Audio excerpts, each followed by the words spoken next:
La flotte fantôme russe, c'est quoi exactement? C'est entre 500 et 1000 navires qui transportent et vendent du pétrole venant de Russie, malgré les sanctions internationales. Ils parviennent à se faire discrets, à déjouer les contrôles, font en sorte de ne pas être géolocalisés, et réalisent même parfois des actions de sabotage ou d'espionnage. Aujourd'hui, on va parler de la flotte fantôme russe, parce que tout le monde en entend régulièrement parler depuis 3 ans, mais souvent on comprend pas trop ce que c'est, donc dans cette vidéo, je vais essayer un peu de vous expliquer comment tout ça fonctionne, et vous allez le voir, il y a pas mal d'idées reçues.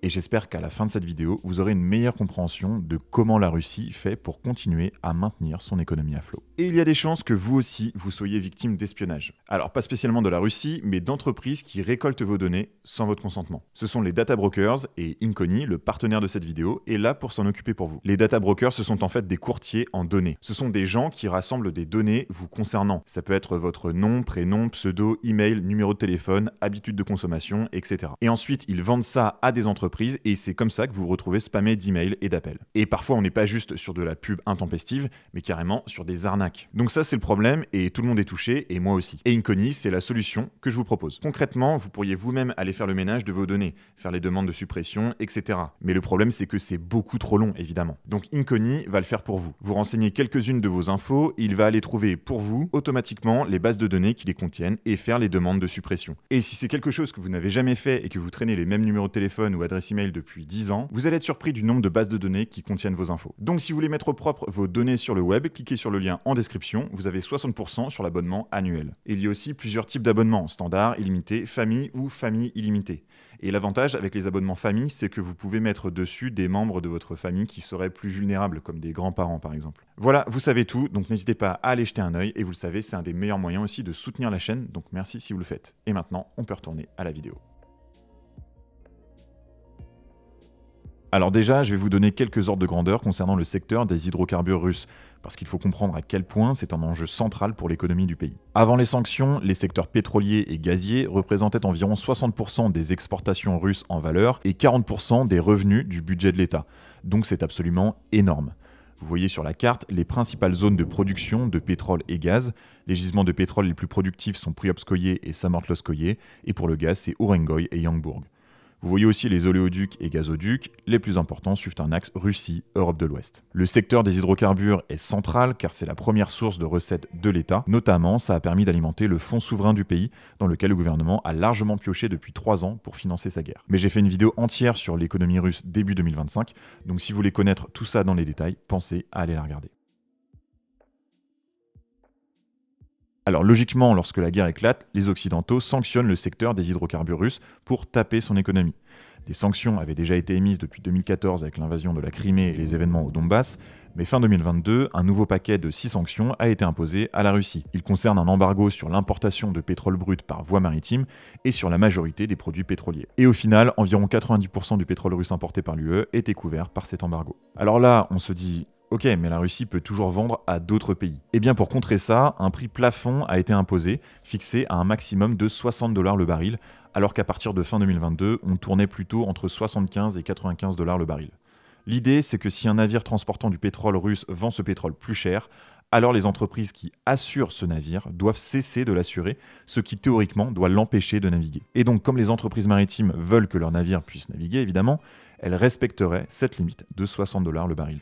Et du côté des assurances, en fait, la plupart de ces entreprises sont occidentales. Donc on parie aussi sur le fait qu'elles vont respecter ces sanctions. Puis en 2025, de nouvelles sanctions sont imposées. Et parmi elles, un nouveau type de prix plafond pour le baril qui devient dynamique et qui peut être ajusté tous les 6 mois pour rester inférieur de 15% au prix moyen du marché. Alors là, on peut se demander, pourquoi imposer un prix plafond? Pourquoi ne pas tout simplement interdire la vente de pétrole russe? Eh bien, parce que la Russie, c'est environ 12% de la production de pétrole dans le monde. Donc imaginez l'impact sur l'économie mondiale si on tentait d'interdire la vente de ce pétrole. Le prix du baril exploserait, l'économie ralentirait largement, et ça pourrait être dramatique pour certains pays. En gros, l'économie mondiale a besoin du pétrole russe pour tourner, mais il faut bien trouver un moyen de taper l'économie russe dans le cadre de la guerre en Ukraine. Et c'est la solution qui a été adoptée.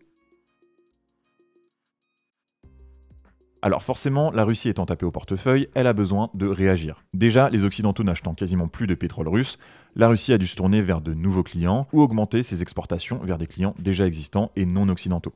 C'est chose faite avec la Chine, l'Inde ou encore la Turquie, pour ne citer que les principaux importateurs. La Russie peut aussi compter sur des oléoducs existants pour transporter ce pétrole, mais la majorité est acheminée via des navires pétroliers.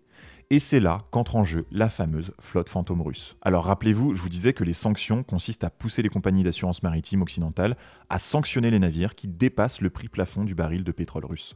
Du coup, c'est simple, il suffit de prendre une assurance qui ne respecte pas les sanctions internationales contre la Russie. Le truc, c'est qu'un navire, ça a un pavillon qui le lie à un pays. Et le pays dont le navire bat le pavillon est censé s'assurer que le navire respecte les régulations internationales en termes de sécurité, de prévention des pollutions, et aussi en termes d'assurance. Donc, pour qu'un navire puisse s'assurer auprès de compagnies, souvent assez obscures, qui ne sont pas regardantes sur le respect ou non du prix plafond du baril de pétrole russe, il faut que le navire batte pavillon d'un pays qui lui aussi se fiche un peu des sanctions internationales. Et on appelle ça un pavillon de complaisance.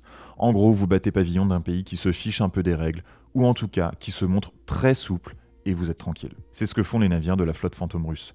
Et certains pays se sont même spécialisés là-dedans. On peut citer les îles Cook, les îles Marshall, l'Eswatini, le Gabon, le Liberia, Malte ou encore le Panama. Et la Russie aurait déjà dépensé plus de 10 milliards de dollars pour développer sa flotte fantôme. Concrètement, pour brouiller les pistes, elle fait passer des navires pétroliers auparavant détenus par des entités russes sur de nouvelles compagnies, par exemple des compagnies émiraties, où elle achète de vieux navires de 15 ans ou plus qui auraient été mis au rebut si elle ne les avait pas achetés. L'intérêt, c'est que si votre navire se fait arrêter dans un port, vu qu'il est vieux et que vous l'avez acheté pas cher, ça vous coûte pas grand-chose. Ces navires changent aussi souvent de pavillon et même de nom, et sont sujets à des structures de propriété très complexes à plusieurs niveaux. Donc, à la fin, on ne sait pas vraiment qui est bénéficiaire de la vente de marchandises. Et ça complique encore plus le traçage. Et enfin, là on parle des navires, mais ce qui nous intéresse finalement, c'est le pétrole qu'il y a dedans. Et le problème, c'est que parfois, du pétrole russe se mélange à du pétrole venant d'autres pays qui, eux, ne sont pas sanctionnés. Et d'ailleurs, pour ça, les navires fantômes pratiquent souvent des transferts en pleine mer, dans les eaux internationales. C'est-à-dire qu'un navire fantôme va transférer son pétrole russe sur un autre navire qui, lui, est officiellement dans les clous des réglementations. Et ils vont faire ça en pleine mer, clandestinement, et pas dans un port. Donc les pétroles de différentes sources se retrouvent mélangés et ça permet de vendre du pétrole russe sans respecter les prix plafonds. Et aux navires fantômes d'éviter de mouiller dans un port et donc de risquer de se faire contrôler, car ils peuvent recevoir des amendes ou le navire peut même être immobilisé. Ce genre de transfert en pleine mer se fait souvent près des routes maritimes, très empruntées, par exemple autour de la Malaisie, en Méditerranée, en mer Noire ou en mer d'Azov. Et pour éviter le traçage lors des transferts, les navires coupent aussi leur outil de géolocalisation. On appelle ça un AIS pour Automatic Identification System. En fait, ça permet d'identifier et de localiser un navire partout dans le monde. C'est fait pour le contrôle, mais aussi pour éviter les collisions. Et d'ailleurs, si vous allez sur le site Marine Traffic, vous pouvez voir tous les navires en direct sur une carte grâce à leur AIS. Mais du coup, les navires fantômes le coupent pendant les transferts pour ne pas être soupçonnés. Et c'est aussi le cas quand ils partent des ports russes. Et puis, ils le rallument le reste du temps pour paraître normaux. Ils peuvent parfois aussi utiliser des outils pour envoyer de fausses informations via leur AIS. Par exemple, une fausse position.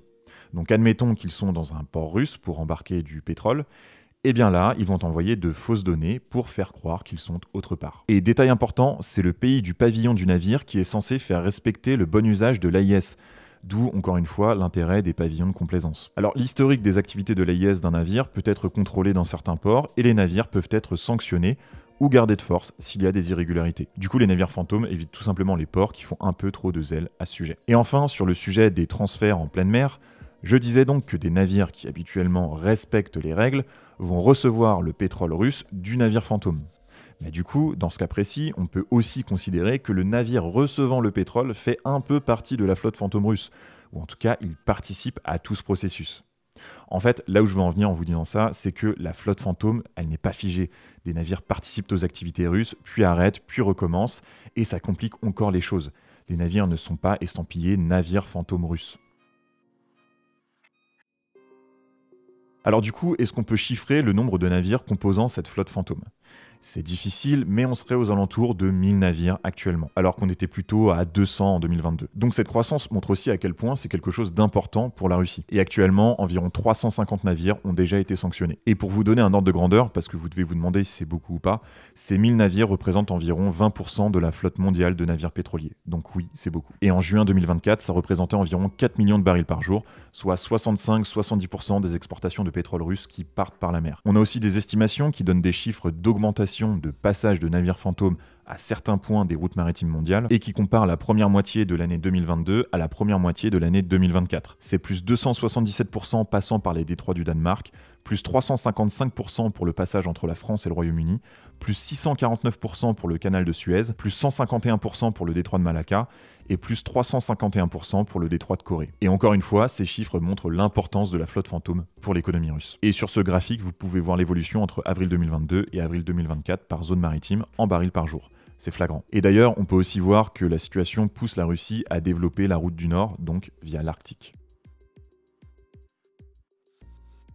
Alors en introduction, je vous parlais aussi d'actions d'espionnage ou de sabotage, et effectivement, des navires participant à la flotte fantôme, ou en tout cas des navires civils russes, ont été soupçonnés par exemple d'actions de sabotage sur des câbles sous-marins qui permettent la connexion internet entre pays et continents. Ça a été le cas du navire Eagle S, battant pavillon des îles Cook. Il a été accusé par la Finlande d'avoir endommagé le câble Estlink 2 entre la Finlande et l'Estonie le 25 décembre 2024. Fin septembre 2025, des drones russes ont poussé à la fermeture des aéroports danois et des navires russes dans la zone ont été soupçonnés d'être en rapport avec cet événement. Ou encore, on a le cas du navire Skanlark opéré par des Russes dans le canal de Kiel et soupçonné d'espionnage. Donc ces cas montrent comment la Russie utilise aussi des outils civils pour mener sa guerre. On appelle ça la guerre grise. Elle joue en permanence avec la ligne rouge de manière à ce que ses adversaires ne sachent pas vraiment comment réagir sans déclencher de guerre ouverte. Et pourtant, l'Occident réagit. L'Estonie, par exemple, a voulu intercepter le navire Jaguar qui rentrait en Russie en passant par le golfe de Finlande en mai 2025. Mais la Russie a déployé des avions militaires pour le protéger. Et d'ailleurs, ce genre d'événement montre à quel point la Russie compte protéger le fonctionnement de sa flotte fantôme, notamment quand les Occidentaux commencent à employer des moyens plus contraignants et physiques. Et ça d'ailleurs, ça représente un risque d'escalade, parce qu'on touche là aux moyens de financement de la guerre de la Russie.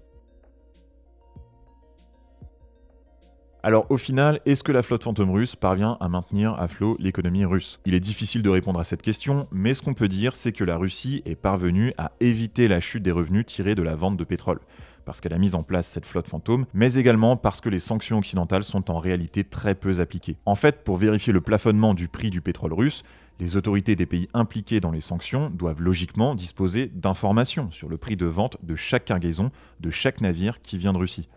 Sauf que, la plupart du temps, ces autorités n'ont pas le moyen de vérifier l'information, donc a été mis en place un système d'attestation. Dans ce système, les acteurs disposant de l'information du prix doivent attester auprès des parties, et donc auprès des autorités, que la transaction s'est effectuée en respectant le plafond. Le problème, c'est que ce plafond s'applique à la première vente. Donc pour schématiser, le pétrole russe arrive dans un port russe et là il est vendu à une compagnie qui va le transporter par navire. À ce moment-là, les seules parties en mesure de rédiger cette attestation, ce sont les Russes du port, et on se doute qu'ils ne vont pas la rédiger, et les acheteurs dans le navire. Le truc, c'est que même quand c'est un navire qui ne fait pas partie de la flotte fantôme, ce sont souvent des navires qui font partie de sociétés peu regardantes ou qui ont des intérêts en Russie ou même qui sont originaires d'autres pays, mais qui sont des filiales de sociétés russes. Bref, à la fin, le souci, c'est que les informations qui servent à plafonner les prix proviennent d'acteurs qui ne sont pas fiables. Donc pour résumer, la Russie compte sur deux méthodes pour continuer à vendre son pétrole au prix du marché: la non-coopération des acteurs du commerce de pétrole sur le sujet des prix plafonds, c'est ce que je viens d'expliquer, et la flotte fantôme qui échappe aux régulations et qui vend le pétrole de manière clandestine. Et tout ça fait que la Russie a plus ou moins réussi à maintenir ses revenus issus du pétrole. Vous le voyez sur ce graphique, on a des estimations jusque 2024 et on n'est pas loin des revenus pré-Covid. Mais attention, là on parle de la vente du pétrole par voie maritime. Mais ça ne veut pas dire que tout va bien pour l'économie russe. Il y a plein d'autres facteurs à prendre en compte pour évaluer l'état de l'économie de ce pays, et je le rappelle, j'ai fait une vidéo sur le sujet si ça vous intéresse. Voilà, c'est tout pour aujourd'hui, merci d'avoir regardé cette vidéo. Si elle vous a plu, n'hésitez pas à la partager et à la liker. Et YouTube a sorti une nouvelle fonctionnalité, ça s'appelle le boost. Ça apparaît apparemment quand vous likez une vidéo et ça permet de la booster pour qu'elle soit plus mise en avant. Donc n'hésitez pas non plus à utiliser ce petit bouton, enfin si vous l'avez, parce que la fonctionnalité est en test, donc tout le monde ne l'a pas, moi perso je l'ai jamais vu encore. Et bien sûr, comme toujours, un merci à tous les tipeurs qui me font des dons sur la plateforme Tipeee. Si vous voulez rejoindre l'aventure, pareil, il y a le lien Tipeee en description où vous pouvez financer ce projet. Et moi je vous dis à la prochaine pour une nouvelle vidéo. Salut!